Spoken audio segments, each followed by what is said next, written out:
अंगद और सुनैना की ये अरेंज मैरिज थी। शादी के अगले दिन ही अंगद और सुनैना हनीमून के लिए शिमला निकलने वाले थे। अंगद का चचेरा भाई विशाल भी उनके साथ जा रहा था। अंगद की मां, अंगद बेटा, विशाल भी तुम्हारे साथ ही जा रहा है क्या? अंगद, हाँ मां, उसे ऑफिस का कोई जरूरी काम है और बोल रहा था कि उसका भी वही होटल है जो मैंने बुक किया है। उसने कहा कि उसे अकेले नहीं जाना पड़ेगा, हमारा साथ हो जाएगा। मैंने कहा कोई नहीं, चल ले। अंगद और सुनैना एयरपोर्ट पहुंच जाते हैं। विशाल पहले से ही एयरपोर्ट पहुंच चुका था। तीनों मिलकर शिमला पहुंचते हैं। अंगद, सॉरी सुनैना, विशाल साथ में था तो मैं तुमसे ज्यादा देर बात नहीं कर पाया। वैसे घबराओ नहीं, मैंने रात के लिए बहुत अच्छे से इंतजाम कर लिया है। हमारी सुहागरात यादगार रहेगी, सिर्फ तुम और मैं। वैसे तुम नाराज तो नहीं होना, विशाल हमारे साथ आया? सुनैना, नहीं नहीं, मैं आपसे बिल्कुल भी नाराज नहीं हूं। और वैसे भी अब तो आप और मैं बिल्कुल अकेले हैं, यहां देवर जी नहीं है। अंगद, एक सेकंड, विशाल का फोन आ रहा है। अंगद, हाँ विशाल, क्या हुआ? अर्जेंट है क्या? ठीक है, आता हूं। अंगद, सुनैना, विशाल का अर्जेंट कॉल है, मैं थोड़ी देर में आता हूं। तब तक तुम चेंज कर लो और थोड़ा फ्रेश हो जाओ। हाँ हाँ, कोई बात नहीं, आप मिल के आओ, तब तक मैं हम दोनों के लिए खाना ऑर्डर कर देती हूं। अंगद विशाल से मिलने चला जाता है। काफी देर तक अंगद नहीं लौटता। इसी बीच सुनैना थकी हुई थी और वो सो जाती है। अंगद के पास एक और चाबी थी। रात को दरवाजा खुलता है। सुनैना गहरी नींद में थी। तभी वो अंगद से बोली, अंगद जी, प्लीज लाइट मत ऑन करना, मुझे बहुत तेज नींद आ रही है। अगर आपने लाइट जलाई तो मेरी नींद खराब हो जाएगी। अरे, आप तो आते ही चिपकने लग गए, खाना तो खा लेते। क्या कर रहे हो? अरे छोड़ो, लगता है आज आप नहीं मानोगे। अंगद और सुनैना तो इसी मौके की तलाश में थे। अगली सुबह सुनैना की आंख खुलती है तो वो देखती है कि अंगद डाइनिंग टेबल पर बैठा चाय पी रहा है। सुनैना, कल रात आपने कितना तंग किया। देखा आपने मेरी गर्दन पर कितनी बड़ी लव बाइट दी है, जिसका निशान महीने भर तक नहीं जाएगा। मुझे तो शर्म आ रही है। अरे क्या हुआ? मैं तो मजाक कर रही हूं। आपको मेरा इस तरह से बात करना अच्छा नहीं लगा क्या? अंगद, नहीं नहीं, ऐसी कोई बात नहीं है। वैसे तुम्हें रात को कोई परेशानी तो नहीं हुई ना? नहीं अंगद जी, कल रात को मैं जिंदगी भर नहीं भूल सकती। मेरी बेस्ट रात थी कल की रात। अंगद की उदास होने की बड़ी वजह थी उसका चचेरा भाई। विशाल ने अपने भाई अंगद के साथ धोखा किया। वो जानबूझकर उनके साथ आया था। विशाल, वैसे कुछ भी कह लो अंगद भैया, कल रात भाभी के साथ बहुत ही बढ़िया सुहागरात रही, मजा आ गया। उन्हें तो पता भी नहीं चला है कि उनके साथ उनके देवर ने सुहागरात मनाई है। वो तो सोच रही हैं कि सारा मजा आपसे मिला है, पर वो ये नहीं जानती कि मुझ जैसा हॉट लड़का उनके साथ था। एक बात सुन लो, आज रात भी मैं उनके साथ रहूंगा। अंगद, विशाल, तुमने जानबूझकर मेरे ऑफिस की लड़की संजना को पैसे देकर उस दिन मेरे साथ गाड़ी में भेजा था। मैं तुम्हारे बहकावे में आ गया। उसने ड्रिंक नहीं की हुई थी, वो भी तुम्हारे साथ मिली हुई थी। जानबूझकर वो मेरे ऊपर गिरी और तुमने उस हालत में वो फोटो ले ली। और अब तुम मुझे ब्लैकमेल कर रहे हो कि मैं उसके साथ था। गलत तो तुम कर रहे हो। तुम मेरी पत्नी के साथ मेरे रिश्ते को खराब कर रहे हो। अरे कुछ तो शर्म करो। तुम मेरे चचेरे भाई हो, सुनैना तुम्हारी भाभी है और तुम उसी के साथ। अगर उसे पता चलेगा तो। तभी सुनैना वहां आ जाती है। वो सारी बातें सुन चुकी थी। सुनैना, अंगद जी, आप ऐसा कैसे कर सकते हो? कल रात आपकी जगह देवर जी मेरे साथ थे।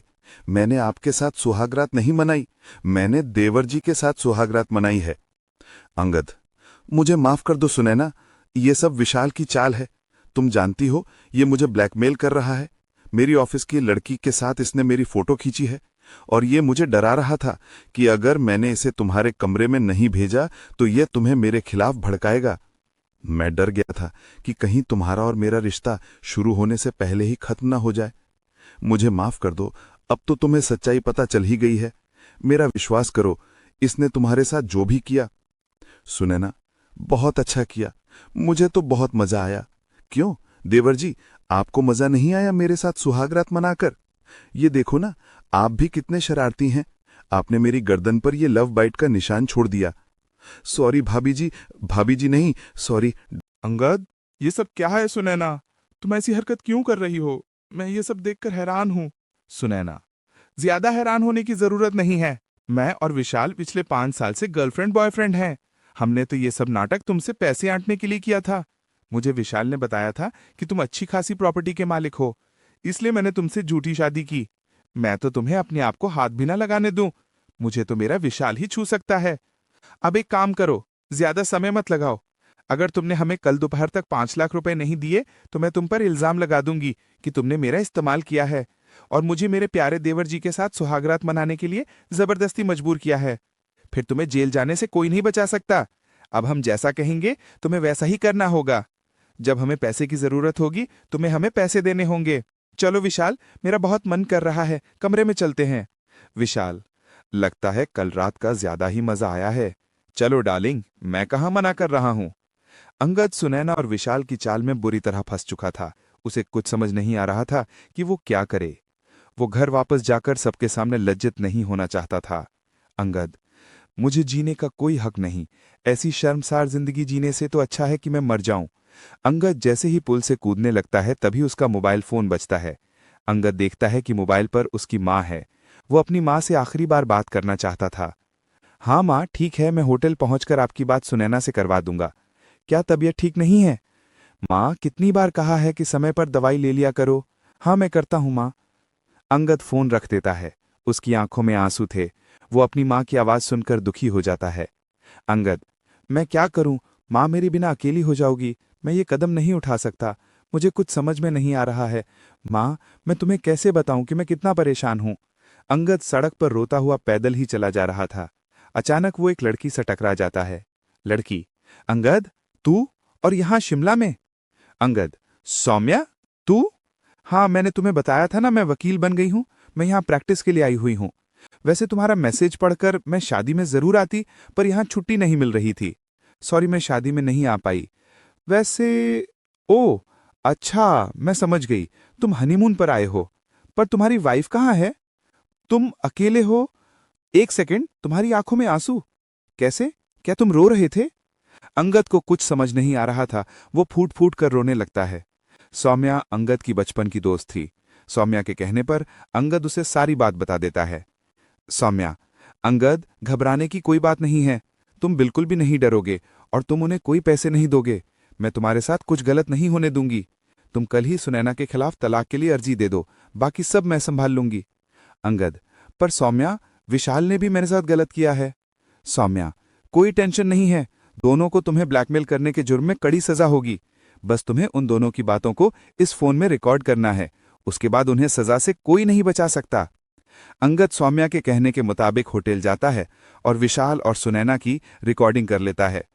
अंगद, कान खोलकर सुन लो, मैं तुम दोनों को एक फूटी कौड़ी भी नहीं दूंगा। तुम्हें जो करना है कर लो। सुनैना, विशाल, अब क्या करें? ये तो हम दोनों को एक साथ रहने भी नहीं देगा और पैसे भी नहीं देगा। कहो तो इसके खिलाफ पुलिस में झूठी रिपोर्ट कर दूं? विशाल, हाँ सुनैना डार्लिंग, ये तो तुम्हें करना ही पड़ेगा, वरना हम पैसों के मोहताज हो जाएंगे। ये मुर्गा हमारे हाथ से चला गया तो हम दोनों कैसे एक साथ मजे कर पाएंगे यार। अंगद तो चाहता था कि सुनैना और विशाल आपस में ऐसी बातें करें जो फोन में रिकॉर्ड हो जाएं और उसे सबूत मिल गया। सारे सबूत अब सौम्या के पास थे। उसने पुलिस को भेजकर होटल के कमरे से विशाल और सुनैना को पकड़वा दिया। सुनैना और विशाल को उनके किए की सजा मिल गई।